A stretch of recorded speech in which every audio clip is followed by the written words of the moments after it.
Kenapa perbatasan negara-negara bagian Amerika Serikat banyak yang lurus dan kotak? Coba kita lihat. Tapi kalau dilihat-lihat, ya emang sih, kebanyakan batas-batas negara bagian Amerika Serikat itu lurus.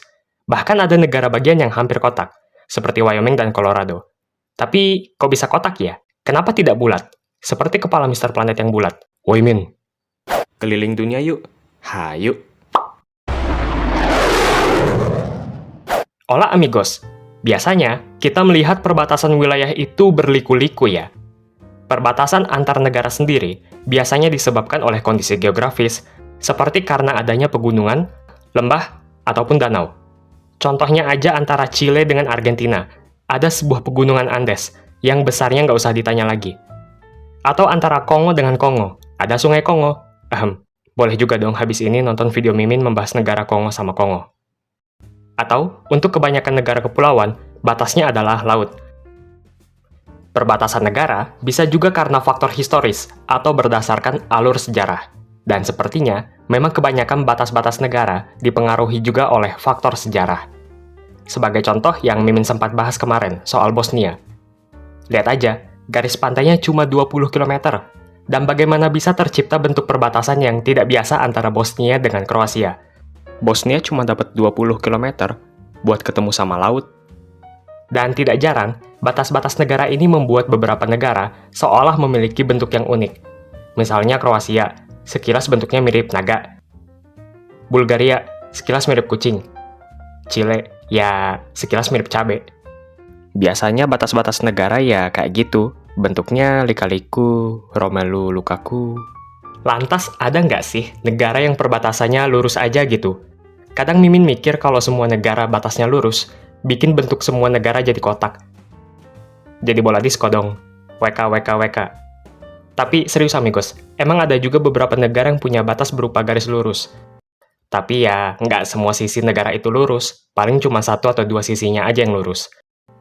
Misalnya negara kita pada bagian Papua, memiliki batas yang lurus dengan lekukan sedikit, bersebelahan dengan Papua Nugini.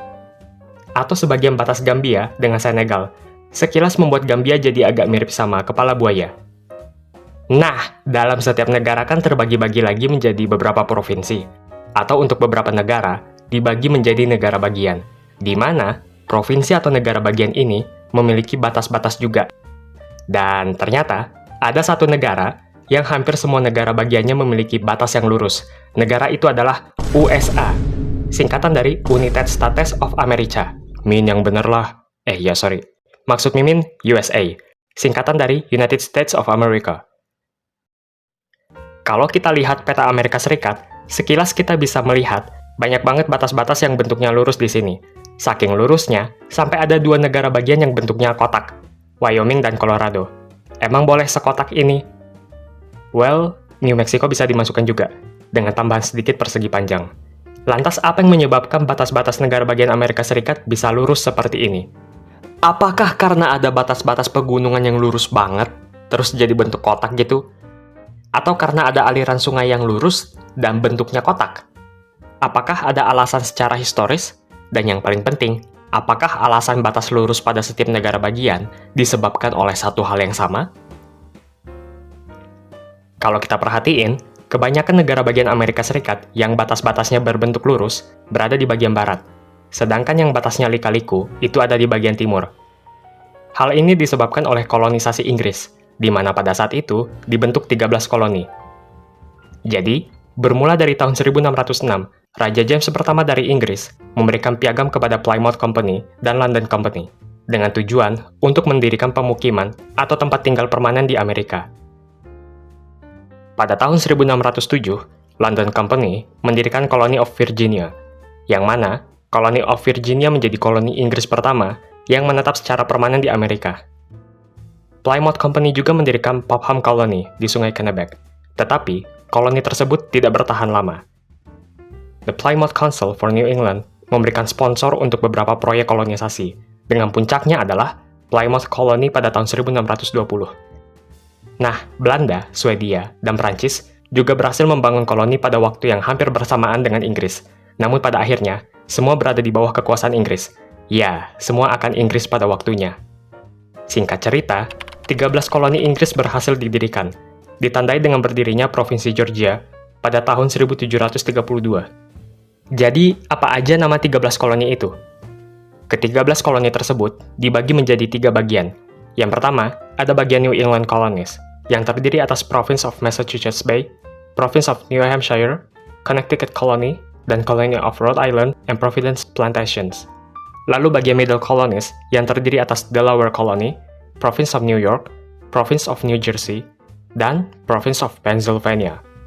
Lalu bagian Southern Colonies, yang terdiri atas Colony of Virginia, Province of Maryland, Province of North Carolina, Province of South Carolina, dan Province of Georgia. Lalu bagaimana dengan negara-negara bagian di sebelah barat Amerika? Mimin langsung bahas aja ya.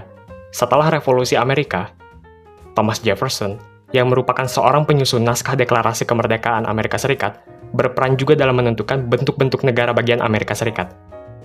Nah, yang menjadi dasar bagi Thomas Jefferson dalam menentukan batas-batas negara bagian adalah garis lintang dan garis bujur bumi. Haha, sekarang udah mulai dapat gambaran, amigos? Jefferson memutuskan bahwa batas-batas negara bagian harus digambar pada garis lintang 2 derajat dan garis bujur 4 derajat jika memungkinkan. Jefferson bertekad untuk memastikan bahwa setiap negara bagian akan berbentuk persegi panjang, berukuran 138 mil kali 276 mil. Dan tentu saja, hal itu tidak pernah terjadi di negara bagian timur, karena negara-negara bagian timur Amerika adalah bekas koloni Inggris dan telah memiliki batas masing-masing sebelumnya. Namun, ide Jefferson berdampak pada batas negara bagian barat di kemudian hari. Nah, jadi ketika negara-negara bagian di sebelah barat telah ditambahkan, Kongres tidak menggunakan ide dan perhitungan yang diberikan oleh Jefferson. Jadi perhitungan persegi panjang yang Mimin sebutkan tadi nggak dipakai. Tapi, Kongres tetap mengadopsi konsep Jefferson. Misalnya negara bagian seperti Kansas, Nebraska, South Dakota, dan North Dakota memiliki garis lintang 3 derajat atau memiliki panjang 207 mil. Sedangkan beberapa negara bagian seperti Colorado, Wyoming, dan Montana, yang notabene merupakan negara bagian Rocky Mountain, diberikan ukuran garis lintang 4 derajat atau memiliki panjang 276 mil. Negara-negara bagian barat seperti Washington, Oregon, Colorado, Wyoming, North Dakota, dan South Dakota memiliki garis bujur yang mendekati 7 derajat atau lebarnya 483 mil. Karena alasan inilah yang membuat hampir sebagian besar batas-batas negara bagian Amerika Serikat, terutama di sebelah barat, berbentuk lurus. Selain itu, Thomas Jefferson ingin setiap negara bagian memiliki ukuran wilayah dan kekuatan yang sama. Sebentar, Min. Kalau soal punya ukuran wilayah dan kekuatan yang sama, terus kenapa Texas dan California ukuran wilayahnya besar? Oke, perlu diketahui, khusus untuk California dan Texas, kedua negara bagian ini sebelumnya adalah negara independen, sebelum akhirnya Amerika Serikat menganeksasi California dan Texas, dan menentukan batas wilayah mereka. Seiring dengan berkembangnya teknologi untuk perjalanan, seperti kereta api, sungai yang biasanya menjadi batas alami, kemudian tidak lagi menjadi faktor utama dalam menentukan batas wilayah. Sehingga, daripada menggunakan sungai untuk batas wilayah, Amerika lebih memilih jalur kanal dan rel kereta api untuk digunakan sebagai batas. Seperti misalnya Kanal Erie. Kanal Erie memiliki pengaruh besar terhadap beberapa bentuk negara bagian di sebelah timur. Kanal Erie sendiri selesai dibangun pada tahun 1825, menjadi kanal pertama yang dapat menghubungkan Samudra Atlantik ke Great Lakes, memiliki panjang 565 km. Kanal Erie terbentang dari timur ke barat antara Sungai Hudson ke Danau Erie. Kanal Erie bahkan dijuluki sebagai The First Nation Superhighway. Sedangkan batas-batas negara bagian di sebelah barat menggunakan jalur kereta api lintas negara bagian. Oke, kalau begitu, kenapa Wyoming dan Colorado bentuknya kotak? Ya, sebenarnya bentuk mereka itu nggak kotak sepenuhnya ya. Sekilas kita melihat Colorado lebih kotak daripada Wyoming, tapi sebenarnya Colorado memiliki 697 sisi. Cukup mengagetkan bukan? Jadi ya, Colorado bukanlah persegi yang punya 4 sisi, bukan juga pentagon apalagi heksagon, tapi Colorado adalah hexahectaenneacontakai heptagon, 697 sisi. Hal ini dikarenakan pada abad ke-19, tukang survei di Amerika diberikan tugas untuk membuat batas-batas menggunakan tangan. Maksud Mimin, mereka mengerjakannya secara manual, karena alat-alat canggih belum ada waktu itu, kalau dilansir dari website bigthing.com.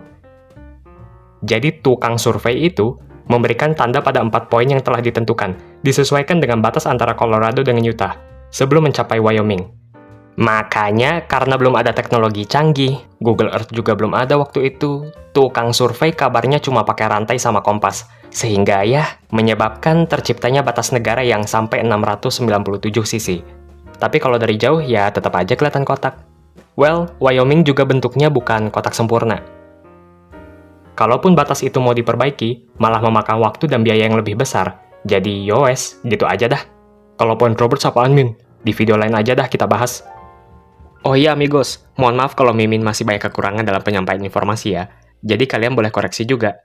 Amigos bebas berpendapat ya, kritik, saran, asalkan sopan. Mungkin ada juga yang kurang berkenan misalnya dengan jokes Mimin. Mudah-mudahan kedepannya Mimin juga bisa lebih baik lagi ya. Kalau ada kritik dan saran, Mimin berterima kasih. Berarti itu semua bentuk perhatian dari kalian semua amigos. Sehat-sehat semuanya.